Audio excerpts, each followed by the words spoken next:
Friends, my dear friends, সামনে 2025 সাল নতুন বছর আসছে।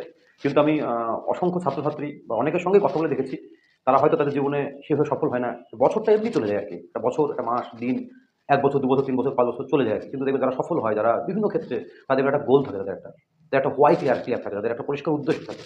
এই হোয়াই ক্লিয়ার হওয়াটা খুব জরুরি। কি করবেন, কেন করবেন আরকি? কেন করবেন জানতেই হবে আপনাকে আরকি। না জানলে আপনি কিন্তু জীবনে আ এগোতে পারবেন না সামনের দিকে আরকি। সফল হবে আরকি। এই বই আছে সিমন সিনেকের 'স্টার্ট উইথ হোয়াই', এটা অসাধারণ বই। আপনি এই বইটা সেলফ হেল্প বইয়ের মধ্যে একটা খুব ভালো বই একটা। যে বইটা পড়লে আপনি এই সমস্ত ব্যাপারগুলো আরো ডিটেইলস জানতে পারবেন যে 'স্টার্ট উইথ হোয়াই'। কিভাবে হোয়াই বা কেমনভাবে হোয়াই আপনার জীবনকে হেল্প করবে। তো জীবনের হোয়াইটা ক্লিয়ার করুন। তারপরে সেই হোয়াইয়ের উপর বেস করে আপনি আবার গোল সেট করুন এবং সেই গোলটাকে পূরণের জন্য আপনি প্রয়োজনীয় পদক্ষেপ বা অ্যাকশন নিন আরকি। দেখবেন ধীরে, ধীরে আপনার এই যে দিন, আপনার সপ্তাহ, আপনার মাস, আপনার বছর দেখবেন দারুণ যাবে। তো ২০২৫ সালে মানে এই যে কদিন বাকি আছে ডিসেম্বরে, তার মধ্যে আপনার হোয়াইটাকে ক্লিয়ার করে নিন। প্রচুর নিজেকে সেলফ রিফ্লেকশন করুন। সেলফ